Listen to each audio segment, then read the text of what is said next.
881 words within the 900 plus or minus 5% target range. Here's the script. There is a Treasury account called the Exchange Stabilization Fund. No law you have ever read describes how it actually spends its money, and it has existed since 1934, moving billions of dollars through the American financial system without a congressional appropriation, without a floor vote, and without the public seeing a transaction before it is already finished. By the end of this, you will understand something most people who work in government never bother to ask about. Here is what it literally is. The Exchange Stabilization Fund, the ESF, is a pool of money controlled entirely by the Secretary of the Treasury. Not a fund Congress fills every year through the normal budget process. Not a program with line items you can look up. It sits outside the ordinary federal budget, holds foreign currency, gold, and Treasury securities, and its purpose on paper is simple, stabilizing the value of the dollar. In practice, it has become something closer to a private emergency reserve. One person effectively decides how to use it, and Congress finds out afterward. It came into existence in 1934, inside the Gold Reserve Act, months after the government forced Americans to surrender their private gold holdings. The profit from revaluing that gold, nearly $2 billion at the time, didn't go back to the Treasury's general accounts.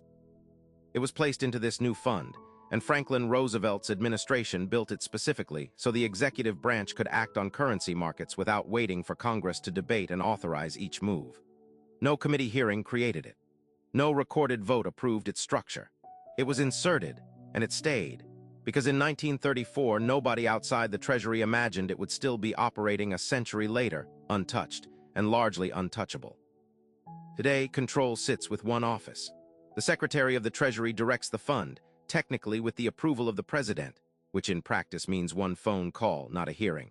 There is no requirement to notify Congress before a transaction. There is no public ledger updated in real time. Oversight exists only after the fact, through delayed reporting and audits that arrive long after the money has already moved and the decision has already shaped events. The people whose taxes indirectly back this fund have no mechanism to weigh in before it acts, only the ability to read about it once it is history. Here is what that power actually looks like when it's used. In 1994, Mexico's peso collapsed overnight. Congress refused to approve a bailout. The public was against it, and lawmakers were not going to vote for sending billions of dollars to rescue a foreign currency. So the Treasury Secretary reached into the Exchange Stabilization Fund and committed $20 billion without asking permission from anyone in the legislature. It was legal. It happened in days. Congress found out largely after the terms were already set. In 2008, during the financial crisis, the same fund was used to guarantee money market mutual funds, an emergency backstop for the entire industry, authorized by Treasury alone, again without a vote, again justified afterward as necessary and urgent.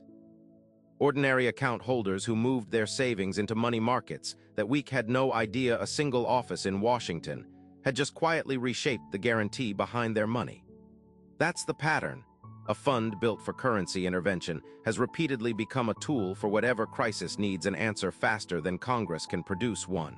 And each time, its use expands the precedent for the next time. And here is the part that should actually worry you.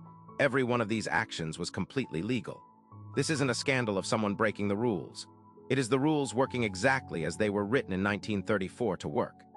The statute gives the Secretary broad, largely unreviewable discretion, and no administration since has moved to narrow it, because every administration eventually wants that same tool available to itself. Repealing or restricting the fund would require Congress to voluntarily give up a mechanism that both parties have quietly relied on during their own crises. Nobody holding power today wants to be the one who takes it away from whoever holds power tomorrow. That mutual interest is the lock, stronger than any statute, and it does not require a single vote to keep functioning. Which means the real lesson here isn't about one fund.